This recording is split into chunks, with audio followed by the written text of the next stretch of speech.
మంత్రి నారాయణ కుమార్తె శరణి ఈరోజు నెల్లూరులో ఎంతో పేరు ప్రఖ్యాతులు గంచిన బారాషాహి దర్గాలో ప్రత్యేక పూజలు చేశారు. ఈరోజు రంజాన్ మాసంలో చివరి శుక్రవారం కాబట్టి ఈరోజు ప్రత్యేక ప్రార్థన చేశారు. అనంతరం మీడియాతో కూడా మాట్లాడారు. ఇక్కడ రొట్టె ఏదైనా ఒక కోరుకుని రొట్టె మార్చుకుంటే ఖచ్చితంగా తీరుతుందని, తర్వాత సంవత్సరం దాన్ని వదిలిపెట్టే విధంగా ఇక్కడ ఈ ఆనవాయితీ ఉండడం చాలా సంతోషంగా ఉందన్నారు. తాను కూడా తన మనసులో ఉండే కోరికలన్నీ కోరుకున్నాను, ప్రతి కోరిక కూడా నెరవేరుతుందని చెప్పి శరణి అన్నారు.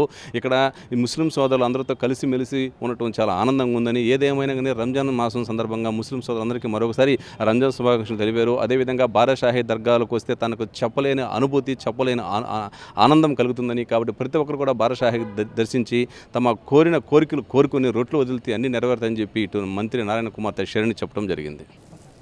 అందరికీ నమస్కారం అండి. ఈరోజు నేను బారాషాహి దర్గాకు వచ్చాను. ఈరోజు చివరి శుక్రవారం కాబట్టి, నిన్న ఉగాది అయింది. ఈరోజు చివరి శుక్రవారం కాబట్టి నేను దర్గాకు వచ్చి నా మనసులో ఉన్న కోరిక కోరుకున్నానండి.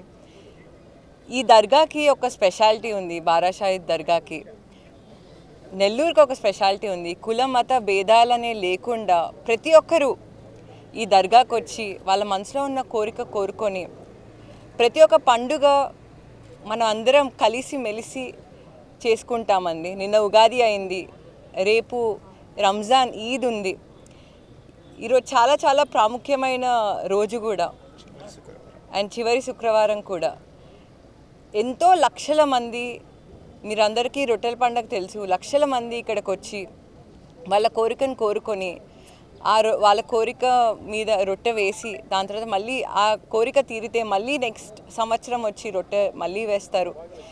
అంత పవర్ఫుల్ అండి ఈ దర్గా. నాకు చాలా సంతోషంగా ఉంది ఈరోజు ఇక్కడ దర్గాకు వచ్చి అందరితో ఈ పండుగ జరుపుకుంటున్నందుకు. నెల్లూరులో ప్రతి ఒక్కరూ సంతోషంగా ఉండాలని మనస్ఫూర్తిగా కోరుకొని సెలవు తీసుకుంటాను. Thank you.